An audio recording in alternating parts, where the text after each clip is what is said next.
നിങ്ങളുടെ ഇഷ്ട പരമ്പരകൾ എക്സ്ക്ലൂസീവായി സൺ നെക്സ്റ്റ് ആപ്പിലൂടെ തികച്ചും ഫ്രീ ആയി ഇപ്പോഴേ ആപ്പ് ഡൗൺലോഡ് ചെയ്യൂ.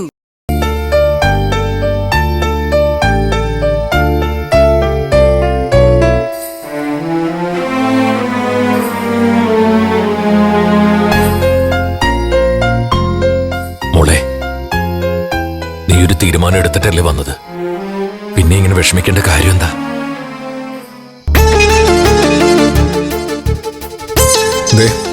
വേണമെങ്കിൽ നിനക്ക് അവിടെ തന്നെ നിന്നുകൊണ്ട് ശബി പറഞ്ഞ കാര്യങ്ങളൊക്കെ ചെയ്യായിരുന്നു.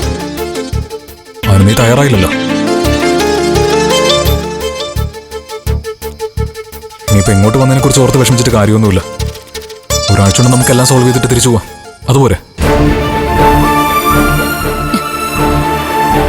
എനിക്ക് ശബരിയേട്ടന്റെ വീട്ടിൽ നിന്ന് വന്നതില് ഒരു വിഷമവും ഇല്ല രഘുവേട്ടൻ. ഞാനതെല്ലാം ആലോചിച്ചെടുത്ത തീരുമാനം തന്നെ. ഞാൻ ഉണ്ണിക്കുട്ടനെ കുറിച്ച് ആലോചിച്ചിരിക്കുകയായിരുന്നു. അവൻ എന്നെ കണ്ടപ്പോ ഒരുപാട് സന്തോഷിച്ചു. അതേ വേഗത്തിൽ ആ സന്തോഷം ഇല്ലാതാവുകയും ചെയ്തു. മോന്റെ കാര്യത്തിൽ നിനക്ക് അത്രക്ക് വിഷമം ഉണ്ടായിരുന്നെങ്കിൽ നീ ഇതിന് അവനെ അവിടെ നിർത്തിയിട്ട് വന്നേ. നിനക്കൊപ്പം കൊണ്ടുവരായിരുന്നില്ലേ? അതെങ്ങനെയാ ചേച്ചി? ഞാൻ ഹോസ്പിറ്റലായിരുന്നപ്പോ മോൻ അവന്റെ അച്ഛന്റെ വീട്ടിലായിരുന്നല്ലോ. അസുഖം മാറി ചെന്ന ഉടനെ ഞാൻ അവനെ അവിടെ നിന്ന് എടുത്തോണ്ട് വരുന്നത് ശരിയാണോ? ഉണ്ണിക്കുട്ടനെ അവിടെയുള്ളവര് ഒരു കുറവും വരാതെ നോക്കിക്കൊള്ളുന്നേ. മോളിപ്പോ പോയി റെസ്റ്റ് എടുക്ക. ചെല്ലു മോളെ.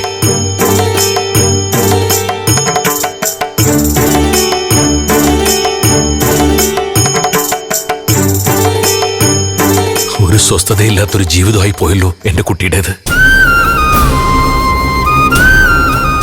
ജാമ്യം കിട്ടി ഹോസ്പിറ്റലിൽ നിന്ന് ഇറങ്ങിയതോടെ എന്റെ മോള് രക്ഷപ്പെട്ടു എന്നാ ഞാൻ കരുതിയത്. ഇല്ല, കരയണഞ്ഞിട്ടില്ല. കണ്ണീർ കായൽ ഇനിയും കടക്കാനിരിക്കുന്നതേയുള്ളൂ.